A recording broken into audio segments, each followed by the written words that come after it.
ओम शांति। भगवान को तो सब पता है, फिर भी वो ऐसे इंसान से क्यों मिलवाते हैं जो फ्यूचर में हमें धोखा दे। आज दुनिया में हम देख रहे हैं कि एक दूसरे के संबंधों में बहुत कड़वाहट आ रही है, बहुत संबंध टूटते जा रहे हैं, एक दूसरे को धोखा मिल रहा है, चाहे लड़की हो या लड़के हों। तो कोई भी व्यक्ति है, अगर उसको जब धोखा मिलता है, उसकी लाइफ में जब कोई प्रॉब्लम आती है, तो इस प्रकार के सवाल बहुत लोगों ने किए हैं कि भगवान तो जानते हैं कि आगे क्या होने वाला है, इसके फ्यूचर में क्या होने वाला है। तो जब भगवान सब कुछ जानते हैं तो भगवान ऐसे व्यक्ति से हमें क्यों मिलवाते हैं, उस व्यक्ति को हमारी लाइफ में क्यों लाते हैं जो हमें भविष्य में धोखा देने वाला है। तो देखिए, आपको बता दें कि भगवान ऐसे किसी भी इंसान से नहीं मिलवाते हैं जो आपको धोखा देने वाला है। आपको ऐसे इंसान से कभी नहीं मिलवाते हैं भगवान। ये जो आप मिलते हैं, जिस व्यक्ति के संपर्क में आते हैं और जिससे अपना कोई रिलेशन जुड़ जाता है, संबंध जुड़ जाता है, चाहे पति पत्नी के रूप में कहो, फ्रेंडशिप के रूप में कहो, या किसी और संबंधी से, जहाँ जैसे भी आप मिलते हैं किसी भी व्यक्ति से, तो वो भगवान ने नहीं मिलवाया है, भगवान ने नहीं, आपके कर्म ने ही मिलवाया है। आपका उस व्यक्ति के साथ कुछ हिसाब किताब था, कुछ लेन देन था, कुछ पूर्व जन्म में आप उसके साथ रहे थे, आपने उसके साथ अपना कार्मिक अकाउंट बनाया था, आपने उसको जो सुख दिया था या दुख दिया था, तो वो व्यक्ति हो सकता है पिछले जन्म में आपके और कुछ भी रिलेशन हो सकते हैं, चाहे आप पड़ोसी के रूप में मिले हों, रिश्तेदारों के रूप में मिले हों, बहन भाई के रूप में मिले हों, पति पत्नी के रूप में मिले हों, दोस्तों के रूप में मिले हों, या A to Z कोई भी रिश्ता हो सकता है, कोई भी संबंध हो सकता है। अब जो आपने उसको पिछले जन्म में दिया था, जो भी आपने उसको दिया था, सुख दिया हो या दुख दिया हो, या जो पिछला जन्म था इसके और पहले किसी जन्म में उसको दिया हो, तो अभी वो आत्मा आपके संपर्क में किसी ना किसी प्रकार से आएगी। अब आप लोग वैसे जन्म से नहीं कोई ऐसे संबंधी बने हैं कि आप भाई भाई बन गए हो या बहन भाई बन गए हो या कोई और रिश्ता रहा हो, तो आज आप शुरू से ही आपका जन्म से ऐसा कोई रिलेशन नहीं बन पाया है, तो फिर आप किसी और संबंधी के रूप में मिलेंगे। हो सकता है हस्बैंड वाइफ बन जाएं, आपकी एक दूसरे से शादी हो जाए, या फिर फ्रेंड बन जाएं एक दूसरे के, और आप कुछ दिन तो आपको लगेगा कि बहुत अच्छा चल रहा है, सब बढ़िया चल रहा है, लेकिन जैसे ही वो समय पीरियड आएगा कि वो आत्मा आपका मित्र बनने के लिए नहीं आई है, आपका पत्नी बनने के लिए, आपकी पत्नी पति बनने के लिए नहीं आए हैं, जो भी आपके साथ आज आपको मिला है, वो कोई भी संबंधी हो, वो अपना हिसाब किताब चुकता करने के लिए, अपना कार्मिक अकाउंट पूरा करने के लिए ही वो आत्मा आपके पास आई है। अब उसमें दुख भी हो सकता है और सुख भी हो सकता है, जो आपने दिया होगा वो ही आपको लेना पड़ेगा।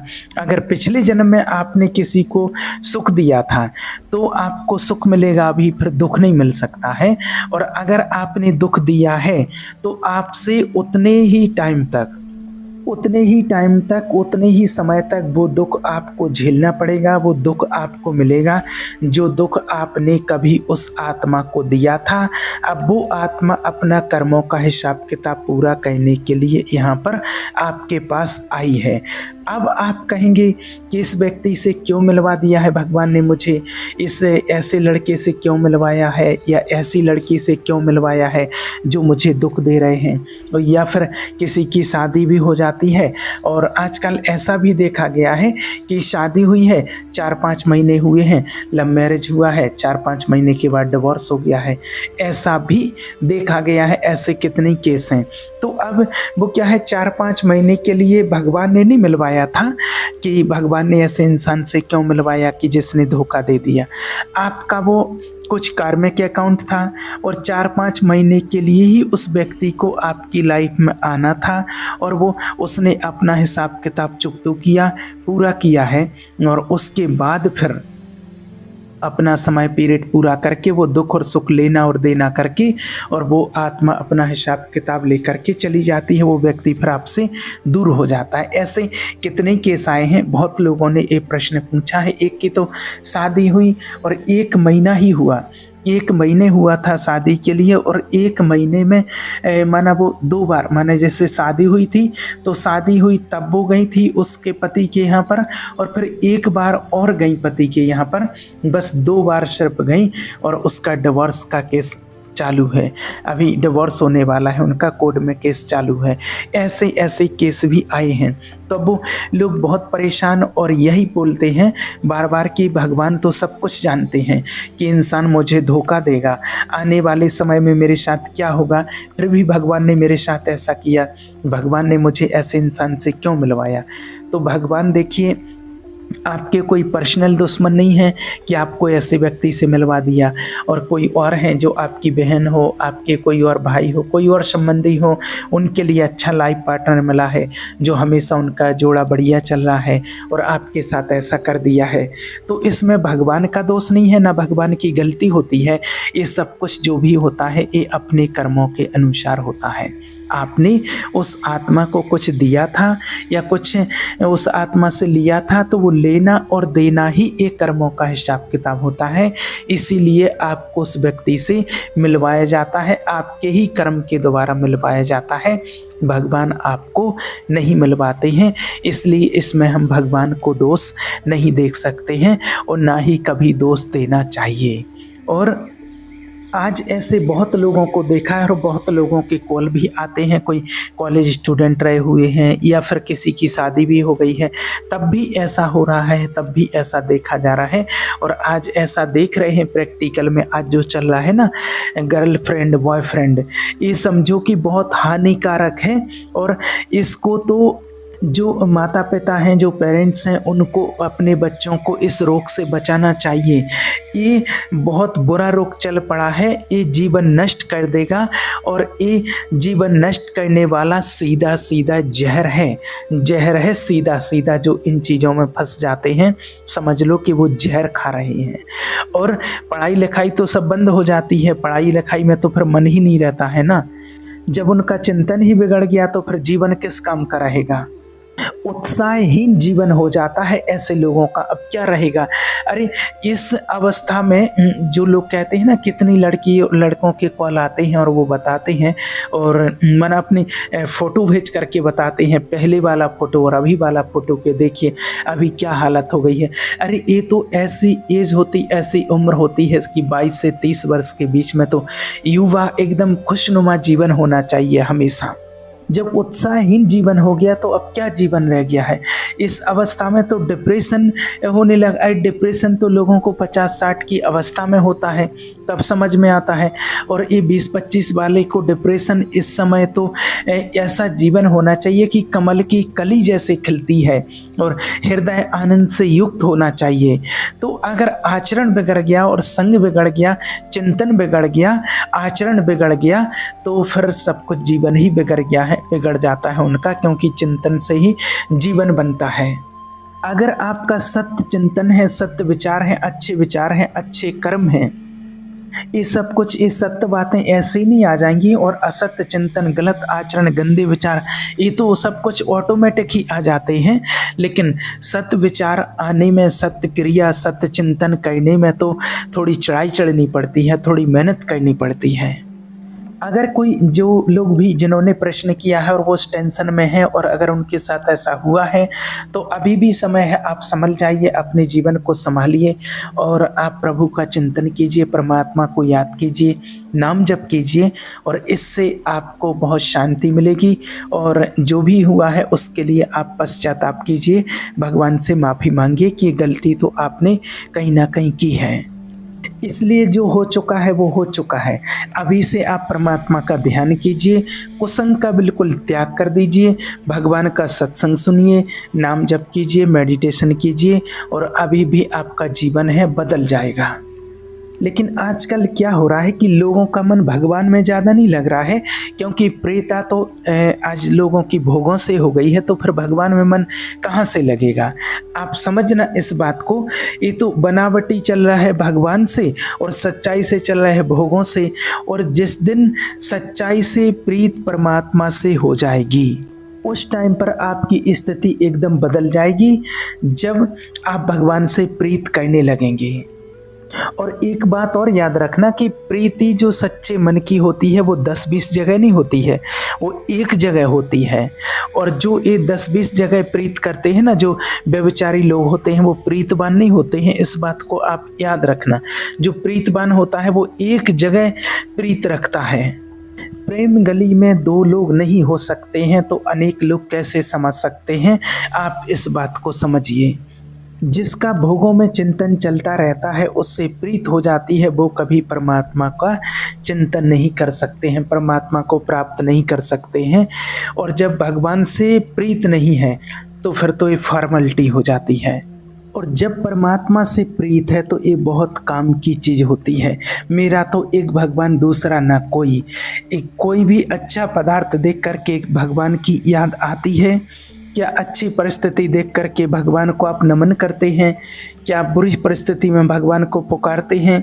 क्या भगवान आपके आंतरिक हृदय में अपना प्यार स्थापित कर रहे हैं? तो इन सब बातों का उत्तर आपके अंदर से आएगा कि नहीं। आप ईमानदारी से देखना, ईमानदारी से चेक करना, क्योंकि ये जीवन के प्रैक्टिकल के अनुभव हैं कि जब आप जैसे मान लीजिए मेडिटेशन कर रहे हैं, जो मेडिटेशन करते हैं, भगवान का ध्यान कर रहे हैं, या जो नाम जप करने वाले हैं नाम जप कर रहे हैं, कोई मंदिरों में जा रहे हैं तो भगवान की आरती कर रहे हैं, तो अब उस टाइम पर आप चेक करके देखना कि आपका चिंतन कहाँ है। जहाँ प्रियता है, आपकी प्रीता कहाँ है, इस बात को आप पकड़ना, इस बात को आप ध्यान में रखना। जब आप आरती कर रहे हो, पूजा कर रहे हो, या माला जप रहे हो, या कोई भी पुण्य का कार्य कर रहे हैं, तो उस टाइम पर आपका मन कहाँ है? क्या भगवान में लीन है? क्या आरती में है? क्या भोग लगा रहे तो आप ईश्वर को पवा रहे हैं, खिला रहे हैं? तो उसी टाइम पर डायरी में नोट करना चाहिए कि प्रीता कहाँ है। और प्रीता जहाँ होगी मन वहीं होगा। और ठीक पहचान तब होगी जब आप ईश्वर की याद में मगन हो जाओगे, जब आप आरती कर रहे होंगे, ईश्वरीय कार्य कर रहे होंगे, तब आपका मन कहाँ है, उस टाइम पर आपकी प्रीता होगी। तो उस प्रियता से हम और प्रियता बढ़ा दें। जैसे पत्नी में प्रेम होता है, प्रीता होती है, तो फिर कहीं और नहीं, किसी भी प्रकार की किसी से प्रीत नहीं होना चाहिए।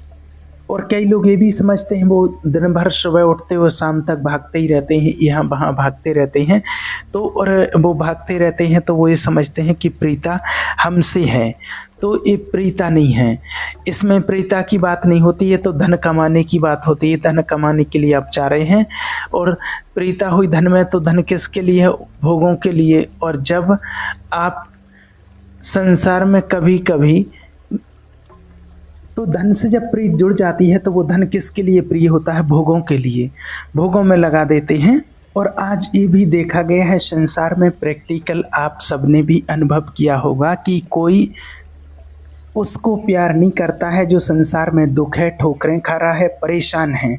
और जब ऐश्वर्य और वैभव सब सुख संपत्ति उसके पास आने लगती है ना, जिसको कोई कभी नहीं जानते हैं, वो भी जा कर के उससे हाथ मिलाएगा कि आप जानते हैं हमें, कि हम आपसे वहाँ मिले थे और वहाँ मिले थे, ऐसे मिले थे। वो अपना परिचय बताएगा व्यक्ति को। तो ऐसा हम वहाँ मिले थे, ऐसा करके और व्यक्ति चला जाएगा और आपको पता भी नहीं चलेगा। और आज तक आप भी अपने जीवन में चेक करके देख लो, और ये देखा गया है, अच्छे अच्छे लोगों ने, तपस्वियों ने इस चीज़ का अनुभव किया है और प्रैक्टिकल बताया है कि इतना जीवन निकल गया लेकिन दुनिया में आज तक कोई ऐसा दिखाई नहीं दिया कि कोई, लेकिन आज तक ये दिखाई नहीं दिया कि यहाँ कोई प्यार करता है। आज तक ऐसा कोई दिखाई नहीं दिया है कि यहाँ कोई प्यार करता है। केवल एक ही बात दिखाई देती है कि यहाँ अपने सुख के लिए इंसान एक दूसरे से प्यार करता है, अपने सुख के लिए हम आपसे प्यार करते हैं। जरा इस शब्द पर आप विचार कीजिए, आपके सुख के लिए जो हम करें उसके लिए प्यार कहते हैं। आपसे जो सुख लेने की भावना से प्यार करते हैं उसे स्वार्थ कहते हैं। इसलिए यहाँ स्वार्थ दिखाई देता है, यहाँ प्यार दिखाई नहीं देता है भला प्यार किसी से? अपने सुख को लेकर के इंसान आपसे प्यार करते हैं। कि आपके बिना हम जी नहीं सकते हैं, ये प्यार का शब्द है। हम आपके बिना जी नहीं सकते, लेकिन आपके बिना नहीं, अपने स्वार्थ की पूर्ति के बिना नहीं जी सकते हैं। नहीं तो उसके स्वार्थ को ब्रेक लगा दो। जो स्वार्थ समझ रहा है, फिर करो आप प्यार, फिर देखो उसका स्वरूप आ जाएगा। आजकल दुनिया में वास्तविक इसने असली प्यार का मतलब तो समझते ही नहीं हैं।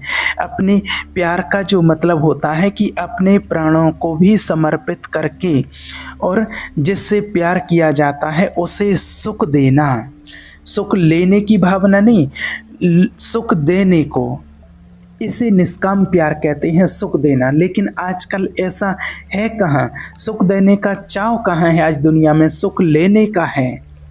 सब आजकल लेने के लिए बैठे हैं। और जो माता पिता का बच्चों से प्यार होता है वो होता है मोह, वो प्रेम नहीं होता है, वो प्रेम नहीं है, वो है मोह। प्रेम तो बहुत ऊंची चीज़ होती है। प्रेम जिस समय आ जाएगा वो व्यक्ति तो अलग ही हो जाएगा। जैसे स्त्री से कोई भी प्यार नहीं करते हैं, वो कामना के लिए करते हैं। पुरुष से प्यार नहीं करते हैं, वो काम है। माता पिता का जो बच्चों से होता है वो मोह है। जितने भी संबंधी हैं, आसक्ति, राग, इनमें प्रेम नहीं है। प्रेम नहीं है, इस बात को समझो। प्रेम तो सच्चिदानंद परमात्मा में है। अब इसकी आपको अलग अलग व्याख्याएं दिखाई देंगी। कितने ऐसे उदाहरण हैं शास्त्रों में कि माता पिता के द्वारा अपने पुत्रों की हत्या हो गई अपने स्वार्थ के लिए। जहाँ अपने स्वार्थ में बाधा पड़ेगी वहाँ अलग बात है। वैसे तो देखिए, पशु पक्षी जानवर भी अपने बच्चे को प्यार करते हैं, लेकिन वो प्यार नहीं, वो मोह में बंधे हुए होते हैं। प्रेम अगर किसी से हो जाए तो जीवन में कभी कोई कठिनाई परिस्थिति ही ना आएगी। इसलिए तो कहते हैं कि जीवन है जब तक सबसे जगत में जो भी प्राणी है सबसे प्यार करो। लेकिन कोई नहीं करता है। यहाँ तो प्यार में नहीं, यहाँ मोह में बंधे हुए हैं। सिर्फ जब तक मोह है तब तक प्रेम नहीं हो सकता है। प्रेम की सीधी सी परिभाषा है कि हम जिससे प्रेम करते हैं सिर्फ उसको सुख देने की भावना हो, किंचन मात्र भी स्वार्थ बुद्धि ना हो, किसी भी प्रकार की कोई स्वार्थ ना हो। चाहे वो माता पिता हो, चाहे पुत्र हो, चाहे भाई बहन हो, चाहे पत्नी हो, चाहे देश हो, चाहे समाज हो, चाहे विश्व हो। अपने सुख की लालसा से किया हुआ राग होता है, मोह होता है, आसक्ति होती है, स्वार्थ होता है, काम होता है, वहाँ प्रेम नहीं होता है। इस बात को आप समझना। इसलिए करोड़ों में कहीं, इसलिए ही कहते हैं कि करोड़ों में कोई भी हो। आजकल ऐसा भी बहुत हो रहा है ना कि शादी हो गई, लव मैरिज हो गया, 4-5 महीने में ही डिवोर्स हो गया, तो इसको क्या कहेंगे? वहाँ लव प्रेम तो आपस में एक दूसरे का ऐसा होना चाहिए कि एक बार जिससे जुड़ गए, बंध गए तो बंध गए, फिर चाहे कुछ भी हो जाए, कैसी भी परिस्थिति आए, लेकिन एक दूसरे से दूर नहीं होना चाहिए। इसलिए कहते हैं कि सच्चा प्रेम एक परमात्मा से करो जो हमेशा हमारा साथी है। और भगवान कभी किसी को धोखा नहीं देते हैं, ना कभी किसी ऐसे व्यक्ति से किसी को मिलवाते हैं कि वो आपको धोखा दे जाए। बस आपके कर्मों का हिसाब किताब कुछ समय का रहता है, उस आत्मा के साथ जो सुख और दुख का पीरियड रहता है, और उतने समय के लिए वो व्यक्ति आता है और अपना समय पूरा करके वो व्यक्ति चला जाता है। ठीक है, ओम शांति।